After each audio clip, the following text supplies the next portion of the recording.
আসসালামু আলাইকুম। আমি এখানে নিয়েছি ইলিশ মাছ। আমি আজকে কচু দিয়ে ইলিশ মাছ রান্না করব।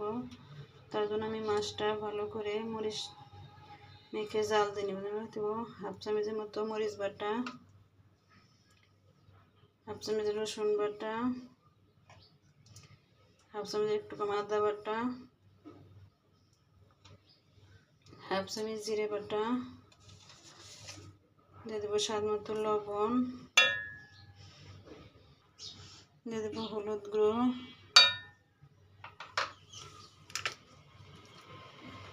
দিয়ে দেবো তেল, দিয়ে আমি ভালো করে মেখে নেব। মেখে আমি জাল দিয়ে নেব। দেখেন মেখে আমি পানি দিয়ে নিয়েছি। আমি এখন জালটা ধরে দেব। এখন মাছ জালটা হয়ে গেছে। মাছটা এখন নামিয়ে নেব। দেখেন আমি কচু কেটে ধুয়ে নিয়েছি ভালো করে। আমি এখন রান্না করে নেব। চুলাতে একটা পাতিল দিয়েছি, দেব পরিমাণ মতো তেল, দিয়ে দেব পেঁয়াজ,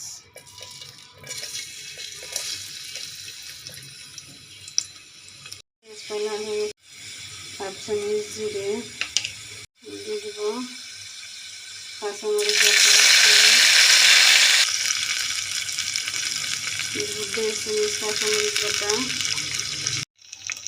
দেব 1 চামচ রসুন বাটা, দেব আদা বাটা হাফ চামচ একটু কম, জিরা বাটা দেব 1 চামচ, দিয়ে আমি মশলাটা একটু ভেজে নেব কাঁচা গন্ধটা যাতে না থাকে।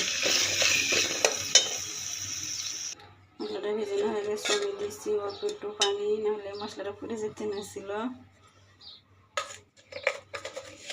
দিয়ে দেবো স্বাদ মতো লবণ,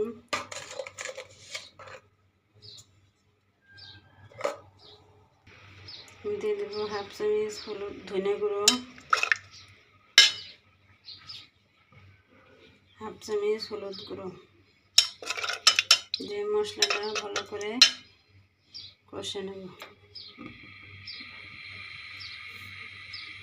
মশলা কষানো হয়ে গেছে, তেল ছেড়ে দিয়েছে। আমি এখন কচুগুলো ঢেলে দেব।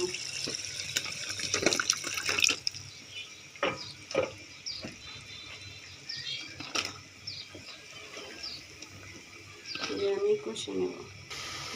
দিয়েছি দিয়ে ঢাকা দিয়ে আমি কষে নেব। কষানো প্রায় হয়ে গেছে। আমি ঢাকনাটা উঠে 2 মিনিট পর নেড়ে দিয়েছি। আপনারা এরকম করে কষে ভালো করে কষে তারপরে ঝোল দিয়ে দেবেন। এখন দিয়ে দেবো ঝোল,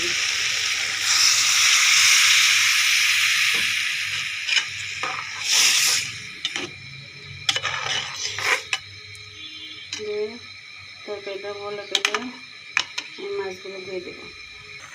তরকারি বলে চলে এসেছে। আমি এখন মাছ দিয়ে দেবো।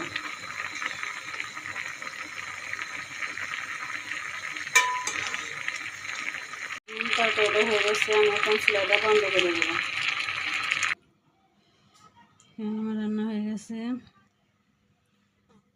ইলিশ মাছ দিয়ে কচু অনেক একটা মজার খাবার। আপনারা যদি কেউ না খেয়ে থাকেন তাহলে অবশ্যই ইলিশ মাছ দিয়ে কচু দিয়ে রান্না করে খেয়ে দেখবেন কেমন হয়েছে, তা কমেন্টে জানাবেন। আমার রেসিপি যদি আপনাদের ভালো লেগে থাকে তাহলে অবশ্যই আমার পাশে থাকবেন, আমার জন্য দোয়া করবেন। ফেসবুক থেকে দেখে থাকলে ফেসবুক পেজটা ফলো করবেন। ইউটিউব থেকে দেখে থাকলে ইউটিউব চ্যানেলটা সাবস্ক্রাইব করে পাশে থাকা বেল আইকনটি ক্লিক করে দেবেন। আল্লাহ হাফেজ।